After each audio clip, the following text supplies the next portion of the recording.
Morning, Tom. How you doing, mate? Morning, yeah, very well, thanks. Good. Not too bad. So this is Training With, Session 1 with Tom Evans. Tom, why don't you tell us a little bit about, as briefly as you can, how do you define yourself as an athlete?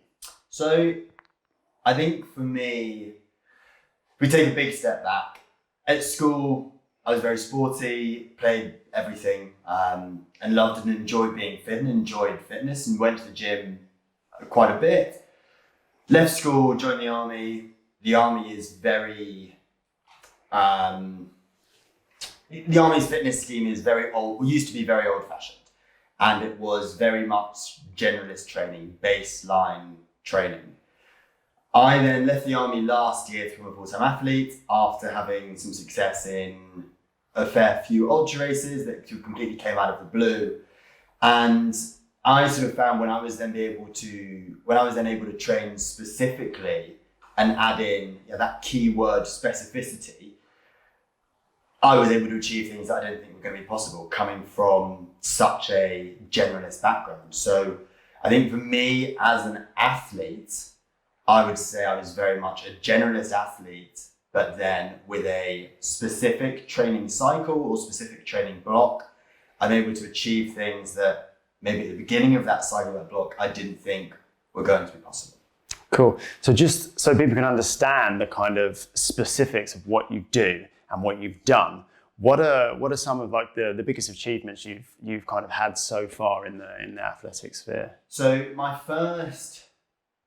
I got into ultra running in a bit of a different way. I had some friends who did the race Marathon des Sables in 2016. When they got back, went to the pub with them. After a couple of beers, I had said, yeah, you guys did well. They finished top 300, but I think I could do better. Having never run further than 5K, never done anything. It's quite a lofty. Yeah, it's a classic guy thing. Oh, yeah, pub brag. So yeah, got woken up the next morning. Right, you said you could do it. Sign up to it. And I am a bit of a yes man. So yeah, signed up to it. I had watched a couple of documentaries about it, and 6 months later, I was there on the start line, having done some specific training, but not crazy specific, and ended up being the first non-sub-Saharan African to finish on the podium. Which came as a huge shock to me and the running community, and from there sort of was offered invites to other races and sort of, as I said, I'm a yes man, said yes to these races and did better than people thought that I should have done. So I think for me, highlights will be winning a race called the CCC in 2018, which is the equivalent of the World Cup for trail running. It was 100 kilometers around Mont Blanc. Finished third in the Trail Running World Championships.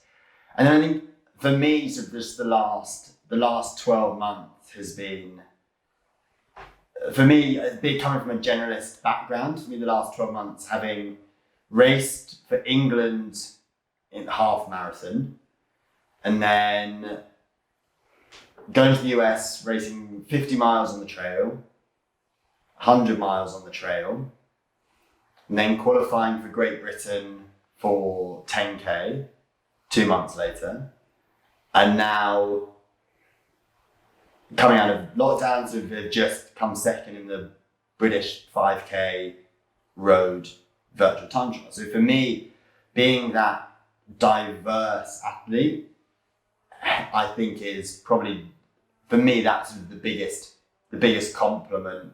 And I think that's what really defines me as an athlete, being able to do so many different disciplines off a relatively short build-up.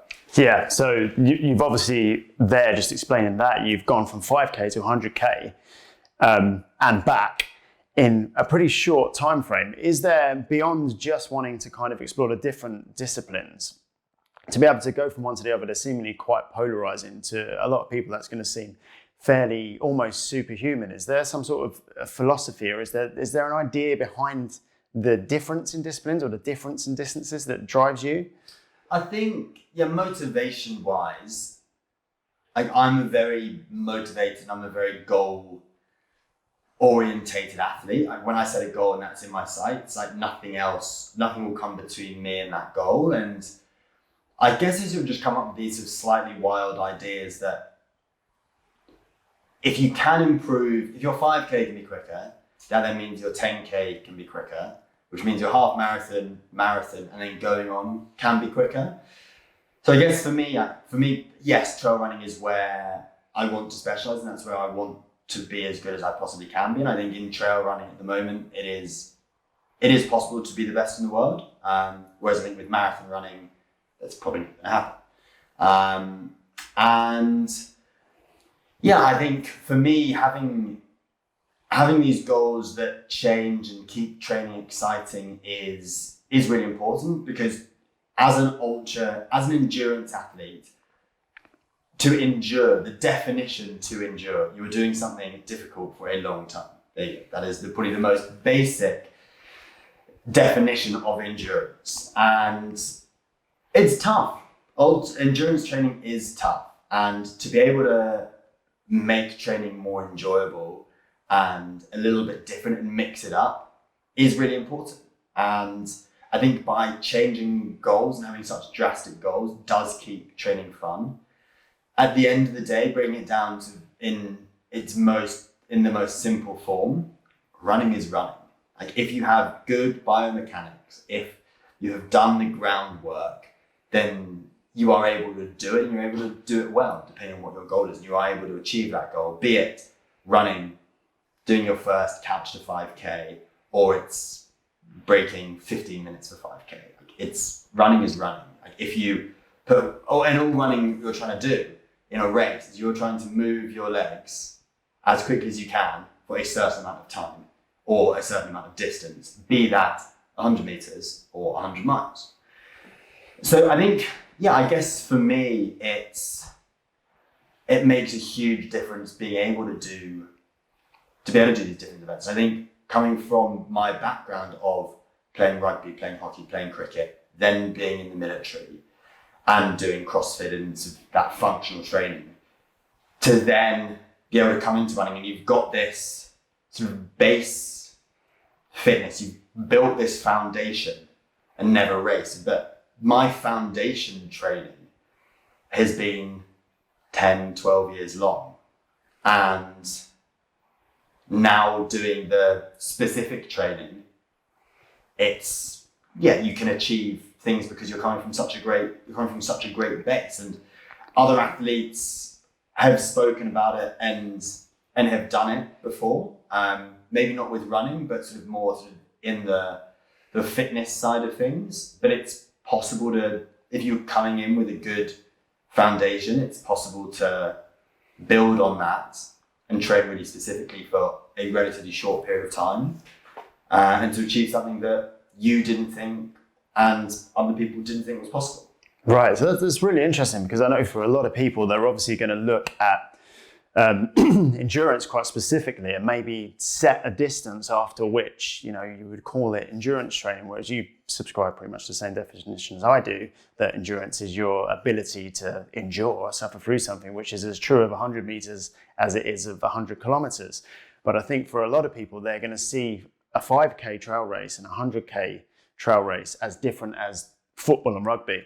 And I really like that you are kind of in a position of authority, and you've done tremendously well in that sphere, but you're saying running is running, get your biomechanics, and then look at the specificity of each individual race and train for that.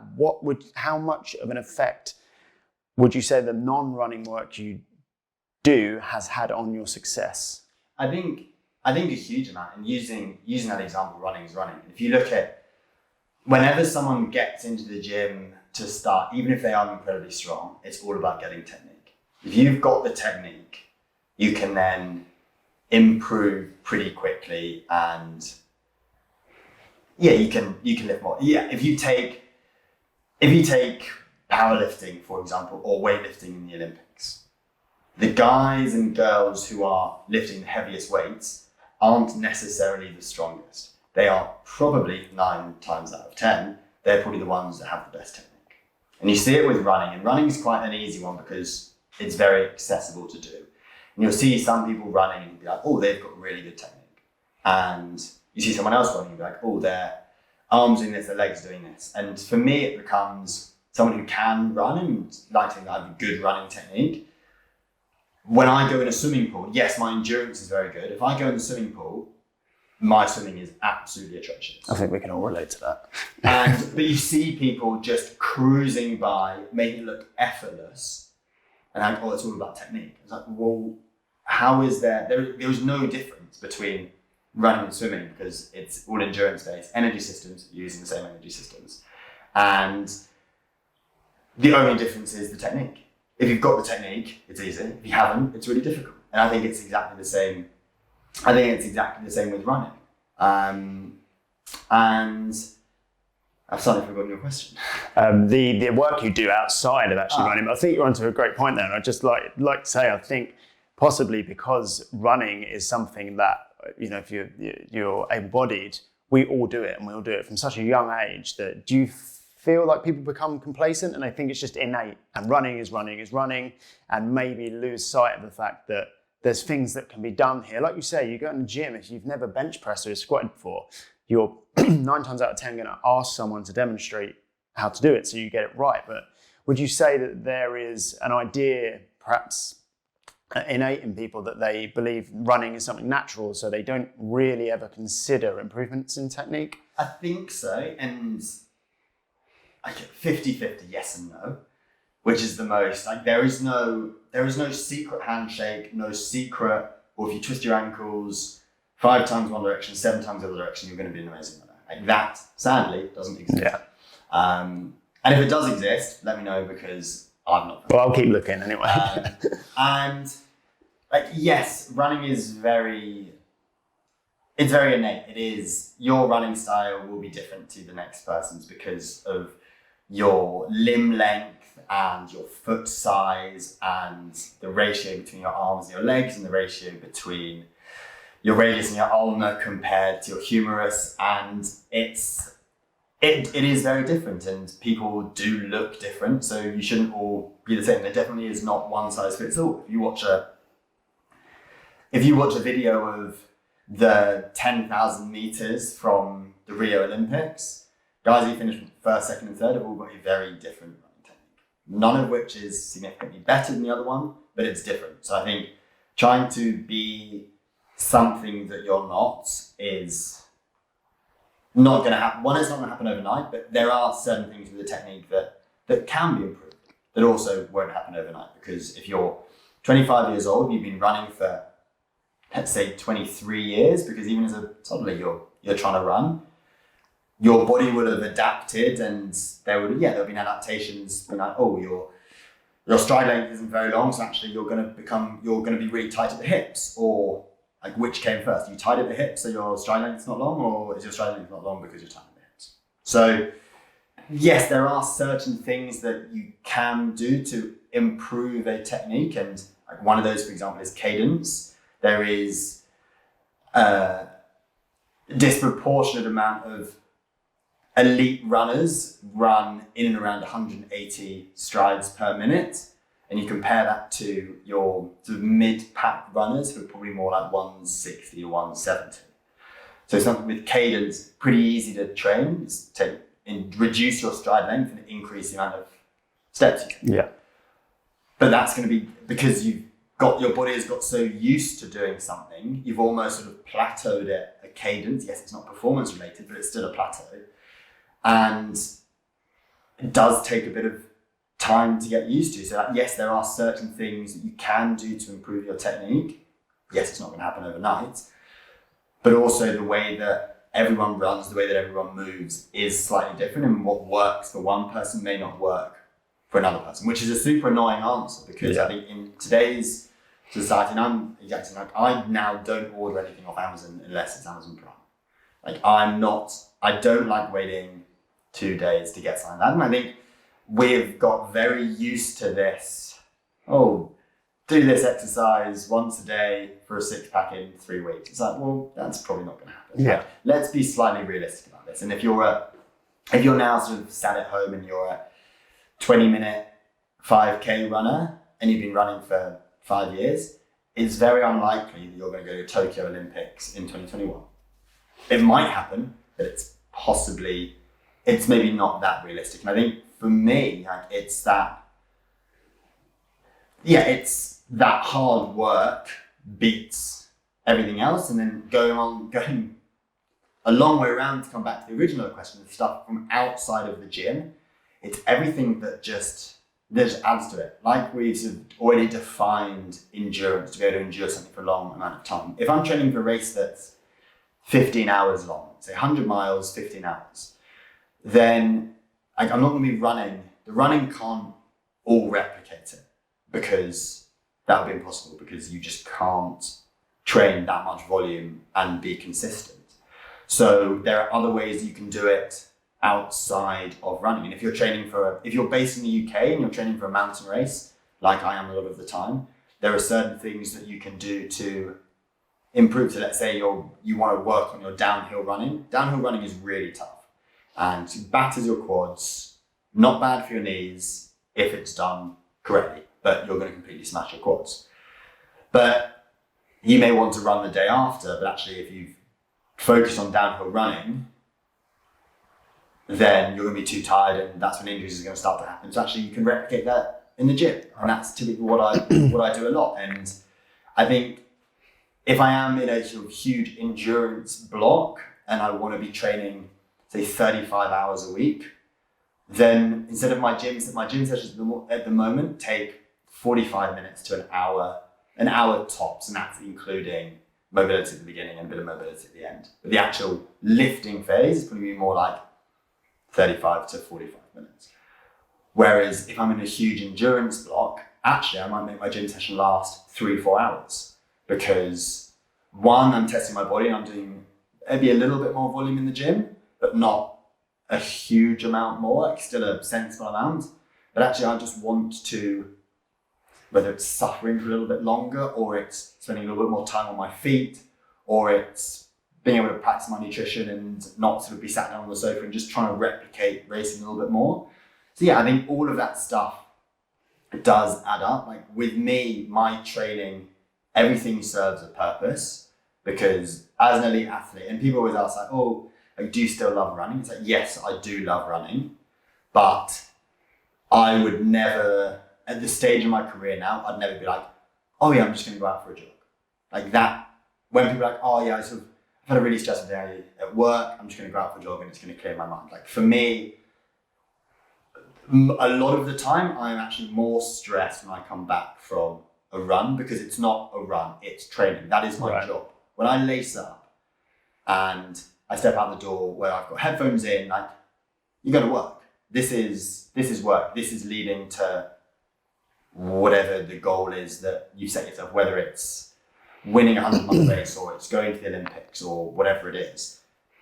It's work. Yes, I love it, and I'm incredibly fortunate that I do love it, but I almost love the performance side of it more than I love actually doing it itself. And it's a really difficult then to get, because you see professional athletes on the telly or doing whatever, and you see them as an athlete. You don't see them as a human who has a life outside of what they're doing. And even if you do train for 30 hours a week, actually that's a huge week of training, but you compare that to a lawyer or an accountant, like, that's actually not a massive week. So yeah, I think the stuff outside of running is incredibly important, whether you're training or you're not training. Physically, yes, makes a huge difference, but I actually think mentally, this is the first time we've touched on the mental side of endurance. Actually having something outside, maybe completely non-related from running, is possibly the biggest performance gain that you're going to have. Do you feel like because you're doing something that isn't specifically running, but it's still doing the work, it kind of feels fresher as such, but it's still building towards ultimately your ability? 100%. With these races, take a 15-hour 100-mile race, 13 of those hours you're going to be on your own.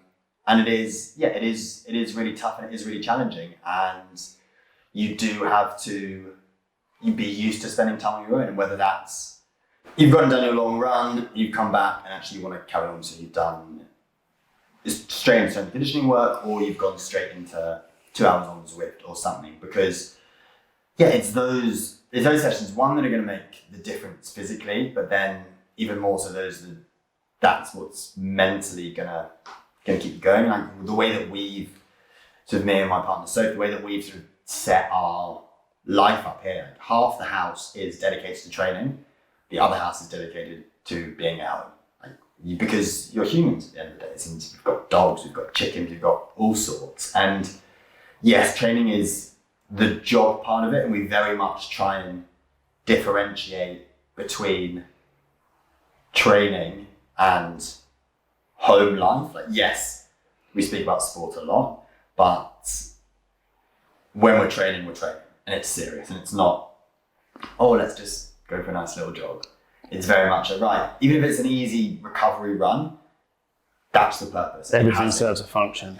Exactly, because I know you hear a lot of people sort of talking about running junk miles or doing sort of junk training, and that, for me, that's the biggest thing that I want to avoid. It's doing training for the sake of doing training. Like everything serves a purpose. Is what we're about to do going to take me one step closer to me achieving my goal? Yes, brilliant, let's do it. No, whoa, let's reevaluate the way we're doing it. And you do it in other sports.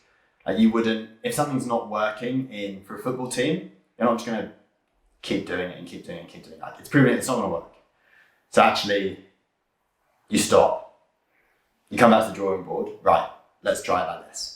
Great, and let's find it working. And for me, I see endurance sport like a jigsaw puzzle. Like there are thousands of pieces that everything sort of fits in its right place. And it might take you ages to do it, but as soon as you've got a couple of pieces in, everything then sort of becomes a little bit easier to see, and you can start sort of building up this picture, and you can try and smash a piece where it shouldn't be, and yeah, you'll get it in eventually, but then you'll get to the end and be like, oh, actually, that's not right.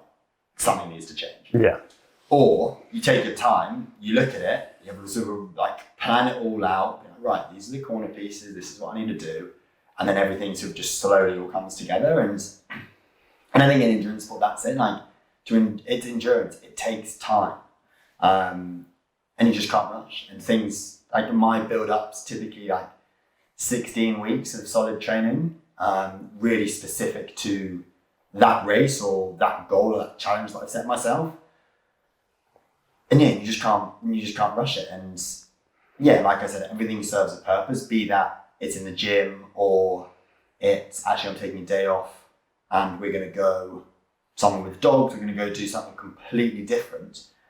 Why are you doing that? Well, actually, I need the mental break. I need to just be completely disconnected from sport, from endurance, from whatever, because it then means when you then come back to it, you're feeling refreshed mentally and probably physically, and then you're going to be able to hit the training sessions as planned rather than you're getting fed up with that taper off. So the time out kind of serves to increase the quality of the time in as such. Oh, yeah. 100%. And I think that's really important. Like, yes, training for endurance sports, there has to be a fair bit of quantity. Yeah.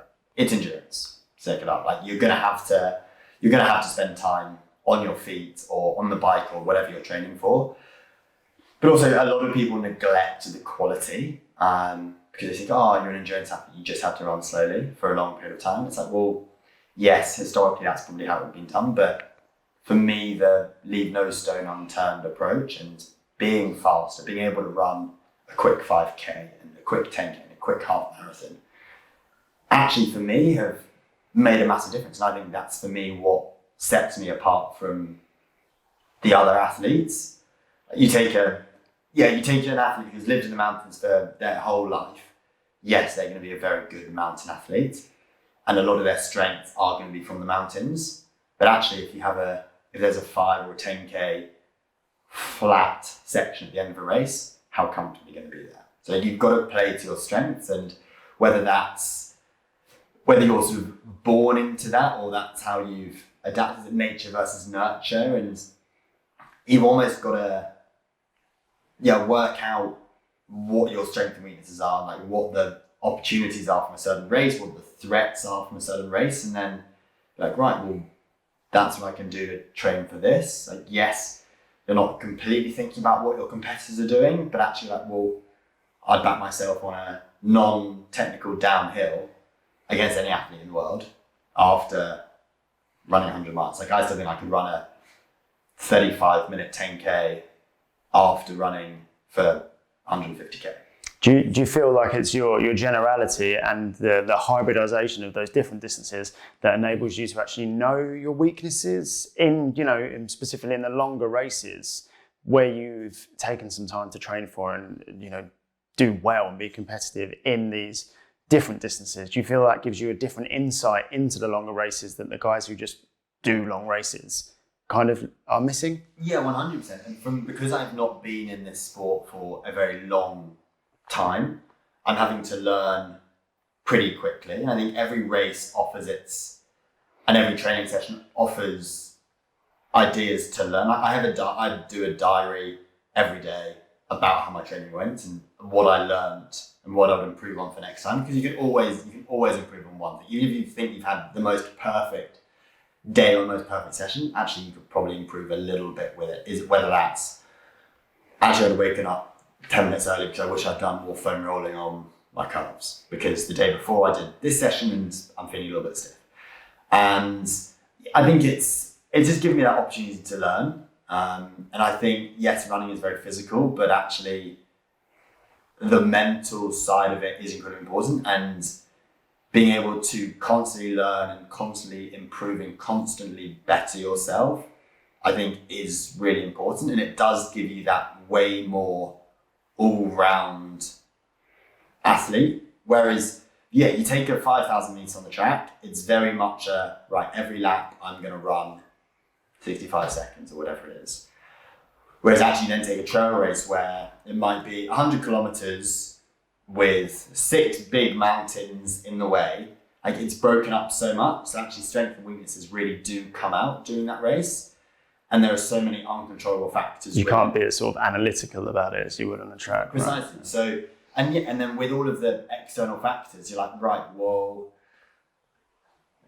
things are going to happen. Things are going to change. If I've got more experience in lots of different areas and different aspects of running, then when something does happen, or when the ground is a bit softer and it's a bit faster, or if it's a bit hillier and it's a bit slower, you can adapt to it and you can then still give absolutely everything from it. Whereas if you've just focused on one small part, when you go outside of your comfort zone, then there are so many question marks, there's so much unknown. Whereas actually if you've covered off all bases, whether that's doing cross-country running and track running and trail running and road running and mountain running, there will be elements, except for maybe the track, there'll be elements of all of those in a race. I think it's incredibly important to have that variety for experience in racing and also in training, because I think for me, at the end of the day, it makes me a more rounded athlete, and actually I think a better athlete, a more successful athlete. Right. So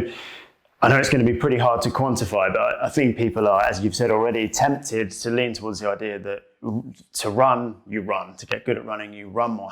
What kind of percentage-wise, and sort of put you on the spot and ask for a kind of quantifiable number here, but percentage-wise, what would you say the actual, not including the treadmill, not including road running, the actual strength and conditioning work you do, what kind of percentage benefit would you say that is to you?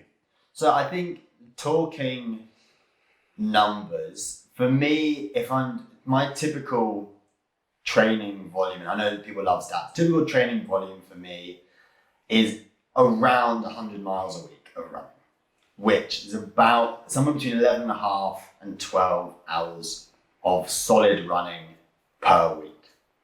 Strength and conditioning wise, the actual gym sessions is probably around 5 hours, somewhere between 5 and 6 hours per week.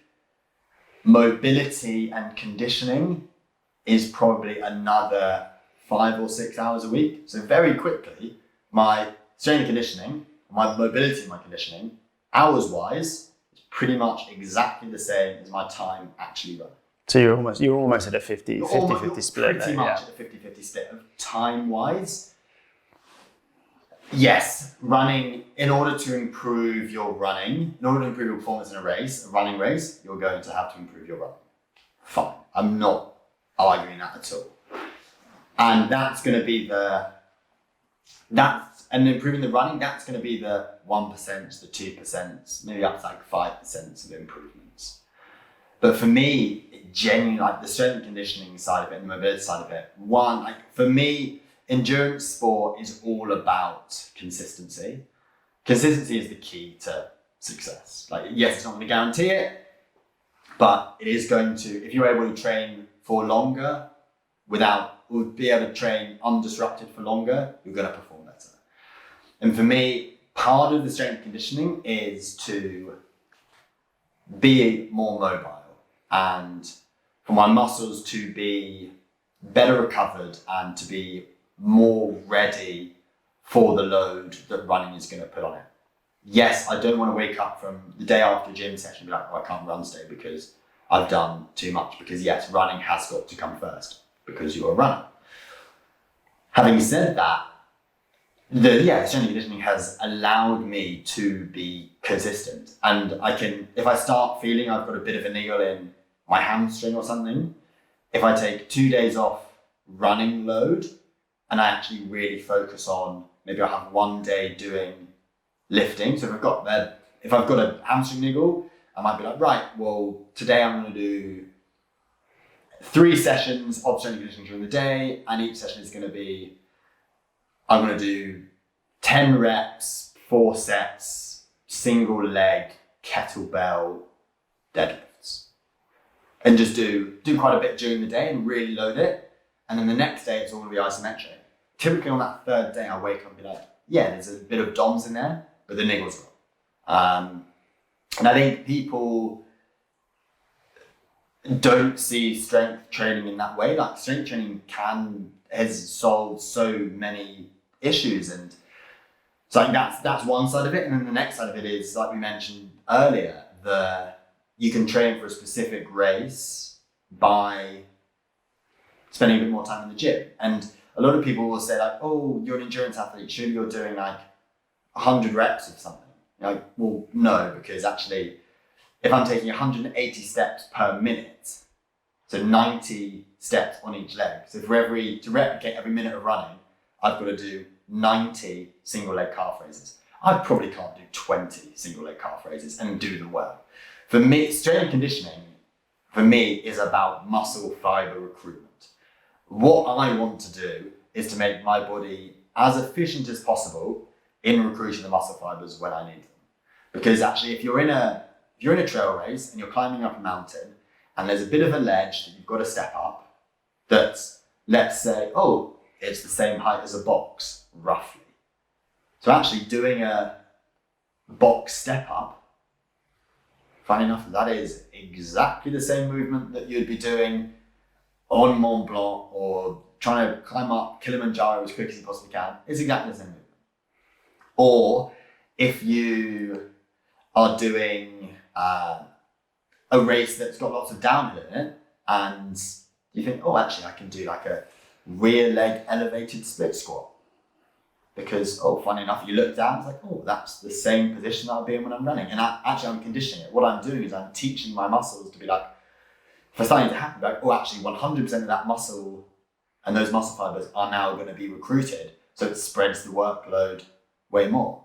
It's like having, if you own a factory and you have 100 workers and only 60% of them are working, you're not going to be that efficient. But actually, if all of them are working, and all of them are working really well together and in sync, you're going to be really efficient and you're going to be able to achieve what you've set out to achieve. So yeah, it plays a huge part, and that's sort of just the more lifting side of it. Like I do somewhere between a 10 and 20 minute mobility program before I go running. I'll do it at least once a day. And that's whether that's using resistance bands or it's sort of using some weights to get things fired up and to get sort of my body ready for that work. You're switching things on. So actually when you go out and use it, like, oh, my glutes are working straight away and my quads, my hamstrings, and my calves aren't straining to do the load. Let's run how we're supposed to run. If you've got those fired up before, you're going to be less likely to get injured. Yes, you can still roll your ankle. No matter the amount of strength conditioning you're going to do, you can still go over on your ankle. Or little niggles from doing too much and Achilles tendonitis and things like that. Like, strength conditioning is not going to be the answer because things are still going to happen. But even if you're reducing the risk by 5%, brilliant, that's 5% that I'll take. That is an easy 5%. Especially over such a high volume of running week, right? That 5% soon becomes quite important when you're running. Would you say with the strength and conditioning, what you're really doing is building the durability for your body to actually allow you to keep running for longer? 100%. I think from a military background, and I think as an endurance athlete, you need to be robust. You need to be strong. You need to be able to carry yourself. And because these races are long, if you're not strong and you're trying to run for 15 hours, your body is just going to crumple and you're then going to be all hunched over and you're not going to be running properly. And that's then when performance is going to drop, but also your chance of getting injured is going to massively increase because your body's moving in a way that it's never done before. So actually, if you've got that strength, whether it's that core strength or even that upper body strength to a certain extent, then your mechanics are going to be there when you're tired. Your body's still able to hold itself how it's supposed to be held. And you're going to be able to carry on with that performance that you want to have. So strength and conditioning for me is, yes, I wouldn't, if I stopped running and I just worked in the gym, my running isn't going to get any better. But it is for me, it is the biggest bit of accessory work that I do, and bang for buck, it's by far, if it's something that you don't do in training, you've really got to be asking yourself, why not? And it doesn't have to be complex. Like, you haven't got to have the most incredible setup, but a little bit of equipment and a little bit of imagination goes a very, very long way towards performance. Yeah, I think it's really interesting because people kind of see on a spectrum, don't they, have strength all the way over here and endurance all the way over here, whereas sometimes it definitely seems, and looking at what you're just saying there, that the strength is actually what enables the endurance to continue going. Like you say, posturally, if you've got a strong upper body, if you've got strong glutes, got a lot of core strength, that's going to maintain the structure for a lot longer and enable you to kind of stay out of that suffering zone where you are literally breaking down for a lot longer. And I think a lot of people, probably going back to that idea that running is innate, have the idea in their head that to run, they're just going to go out and run. And then perhaps if they start getting injured or they start getting run down, maybe they're running too much. Whereas, as you were saying there, the strength and conditioning work isn't just what enables you to run for longer, but it also gives you something to do when you can't run, as you were saying. If you feel a niggle, rather than just do nothing, you can either proactively do something towards it or do something else that's going to help in another area. And I think that's probably what's missing from a lot of, not so much guys like you, not so much people who are way more invested, but people who are just take up running because it's such an accessible thing, right? Such an accessible thing. And I think because it's something we can all do, we take it as a super low risk thing. Whereas for many people to just go out and just, start those initial steps towards doing that 5K, I don't want to use the term dangerous because it's not by any sense of the imagination, but it's probably, the proclivity for injury is probably greater than in a lot of things that people would assume, simply because they lack that kind of, the kind of strength and the kind of durability in their structure. For the particularly now, people are taking up a lot of running because it's accessible. You don't require a gym, you require nothing but the shoes on your feet. What's kind of the low-hanging fruit that the average person can incorporate into their lifestyle or into their training, if they're training already, that's going to have the most kind of bang for their buck in endurance? What would you recommend for the person who's really starting to take it a bit more seriously and they want to start seeing a little bit more in terms of sort of payback from their training, what would you recommend? So I think I could probably break it into 3 different parts: before, during, and after. So before, I definitely recommend doing a bit of a 50-50 split of mobility and activation exercises. So this is before a run in and of itself, right? Before going on a run, or when it's in the morning, and it will sort of half look like, it'll be sort of a running, almost like running yoga. And I say yoga because that's typically what a lot of the exercises will end up looking like. But it's, getting your body fired up, ready to run. So actually, excuse the pun, you can hit the ground running. And you are warm when you're starting. If you have, at this point, if you do feel a bit of a niggle, you're not out the door. And you can work on it for a little bit longer, or actually think, actually, probably shouldn't run on it today. At least you know that, rather than going out and trying to just sort of smash through it. Like you're investing in yourself a little bit more. And it's just giving yourself like that 5-10 minutes to just mentally to focus on what you're about to do, but then also physically to get switched on, get fired up, and get ready for the run you're going to do. And that doesn't need to be complicated. That might be you start with your lower body and sort of just work your way up. A bit of mobility, so a little bit of stretching, a little bit of just getting the blood moving to it. And then just a couple of activation exercises to get your hamstrings firing, to get your quads firing, to get your glutes firing. Can be really useful. Then I think for during, I think very basic exercises, and yes, having equipment is brilliant. And for me, I do 3 gym sessions a week, 2 of them pretty much solely with equipment, and 1 of them is 50-50 body weight and equipment. And if you've got the equipment, brilliant, and I think it can really help, and it can really sort of bring on that load, and you can increase that load safely and in a very controlled manner. But if you haven't got the equipment, even sort of from bodyweight squats and then progressing to a single leg squat and lunges and single leg deadlifts and things like that, to get your body moving and getting that movement pattern is really important. I think for me, just having that extra load and having those equipment, one, it allows me to do it safe and in a controlled manner, that I'm then less likely to get an injury sustained from being in the gym and from training.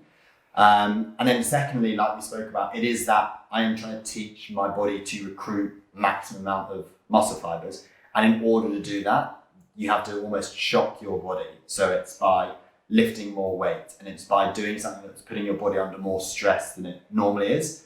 And your body very quickly gets used to bodyweight exercises. Also, bodyweight exercises, you need to do a lot of them.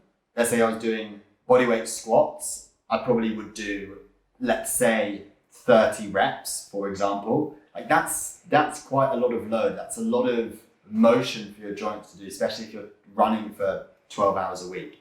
And actually, I can get more bang for my buck by doing 6 reps. And doing 6 reps well and controlled. 1, it's less movement.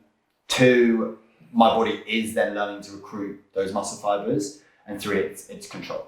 So I think, that would sort of be my biggest argument for weight training versus body weight training. Like, yes, there is a part of body weight training. And if I'm traveling to a race and I'm in a hotel room, and I've not got weights with me, fine. It will do. It's better than doing nothing, but it's sort of the 25% solution. And then for afterwards, so after you've run, whether it's sort of your basic stretching or it's actually, I'm preparing for a race with lots of uphill, I need to strengthen my calves a bit. Actually, you can add a bit of conditioning on to the end of your session. 1, that's going to improve sort of your muscular endurance and your strength endurance. It's also going to start building the recovery process. Like if you've taken 5-10 minutes at the end of your run, you've reoxygenated your blood. And then if you then go and start doing calf raises, all that's going to do is you're going to be pushing the blood from your heart and your lungs into your calves. It's going to get rid of the lactic acid. It's going to get rid of the carbon monoxide and carbon dioxide, and it's going to put oxygen in them, which actually that's then helping the recovery process. So you're conditioning yourself and you're also recovering quicker. Or it's, oh, I could feel my left ankle's a bit locked there. So you're going to grab a resistance band and you're going to do some very basic ankle mobility stuff, or you're just going to stretch and chill out. And people think like, oh, if I'm going to go to the gym and lift weights, like I'm going to put on lots of muscle and I'm then not going to be able to run as well as I can. Like, well, that's probably not going to happen because it is far more difficult to build muscle like that. Like everything's going to have to change. Running, every mile you run, you're burning around 100 calories, give or take. And actually, if you're in the gym, you're still burning calories. Like gaining muscle and gaining weight or losing weight is all about a calorie deficit. And yes, if you're going to the gym and you're eating a lot and you're fueling your muscles in order to grow, and for that hypertrophy, you are allowing those muscles to grow, yes, you're going to increase in size. There's no doubt about it, because it's calories in, calories out, and you're putting that stress on your body in order to grow. But actually, if you are training like an endurance athlete and you are still running and you are training like that, then no, you're not going to wake up one morning and look like Arnold Schwarzenegger. Yes, and even adding that mass is not, as long as it's functional mass, it's not necessarily going to be, derogatory to your performance, right? In many ways, those, as you say, like them extra motor units and that extra stability and the hypertrophy through the core is going to enable you that little bit more strength. So it's not necessarily, you're not going to wake up tomorrow carrying a ton of sort of really calorie expensive muscle that you've now got to run with, right? Particularly if you are doing 50% of your workout on the road, burning through calories, not eating, obviously by necessity because you're out running. For the people who are looking to incorporate more and more of this and looking at the exercises you kind of prescribed and what you keep in rotation, what pieces of kit would you say provide the most bang for their buck, but also for the people who kind of slightly maybe would look to invest a bit more and perhaps their goals are a bit broader? What do you feel that you would recommend? So I think for me, probably sort of three best bits of kit. I'd say like having a rig, having a rack is incredible because you can do so much from it, whether it's calf loading in a sensible and safe manner, or it's squatting, or it's deadlifting, or it's cleaning, or it's snatching. It's everything you can do everything off that. So I'd say for me, 80% of my exercises are involved around a rack. So a barbell. Yeah, a barbell and a system in order to support it so you don't always have to lift it off the ground. Yeah. And that'd be my first one. My second would be kettlebells. Just so, it's the same again, it's so diverse. You can do so many different exercises, whether it's your standard kettlebell swing, or it's being like, oh, I want to squat, so fine, I'm going to do a goblet squat. Or like we said with running, it is a bit of balance. So you might be holding a kettlebell in one hand and doing walking lunges. So your body is having to adapt and improve its balance. Or you can do single leg deadlifts, or you can do normal deadlifts. You can do everything with it. And then I think my third thing is probably the most easy, but bang for buck wise, you can kind of use it everywhere. It's just resistance bands. A whole selection of resistance bands, whether you can then use them for strength, you can use them for mobility, you can use them for conditioning, and you can put them in your hand luggage for if and when you're traveling. You can have some in your car. You can never have too many really, because you'll end up using them. And if it means that you can just be sat in the evening watching telly, but you want to do 10 minutes of mobility, you can, because you can just check on your ankles and you can work on some sort of proprioception, and you can do things like that with very little. So yeah, I mean those three would sort of probably be my bang for buck sort of top tips. Yeah. So and a resistance band, of course, synergize quite nicely with barbell, with body weight, with kettlebell, because you can add to it, right? Would you say for people whose goals are more specifically running, but they want to get the strength and conditioning side and they're not so much bothered by the other stuff, is there any need for a great variety of kettlebells and if you've got a barbell, a great variety of plates? Or would you say there is a kind of median that can be reached? Obviously it's going to be dependent on the individual strength, but is there kind of a place that exists in terms of weight-wise with your kettlebells, with your bands, with your barbells that you would say that you would recommend? Because I know this is a question people ask a lot. They want to know the specifics of, what's best. Do I need to go out and buy a full rack of kettlebells, or is there, a prescription or a recommendation? So I think for a barbell, I would say whatever your body weight is, I would probably go, if you had the weights that would allow you to go through 15 to 20% more than your body weight, I would have said for that. And I think for kettlebells, to have maybe something around 50% of your body weight and something around 25% of your body weight. Because, and the great thing about kettlebells is you can do it, if it's a bit too heavy for doing single arm stuff, you can do double or double leg. Or if you've got one that's a little bit too light and you have been doing double leg, you can then turn to single leg or to single arm. So yeah, I think there definitely is a happy medium, but I think being able to have that variation, so you can have that progression, like when you go into sort of different training mentalities, and a lot of the terms of progressive overload, because you don't want to plateau. And with your running, if you started running it, you were doing sessions where you were doing, let's say, 5 by a kilometer, and you were doing them in 4 minutes. Maybe month 2, you're doing them in 3 minutes 50, and then 3 minutes 40. It is progressing. It's kind of the same with weight training.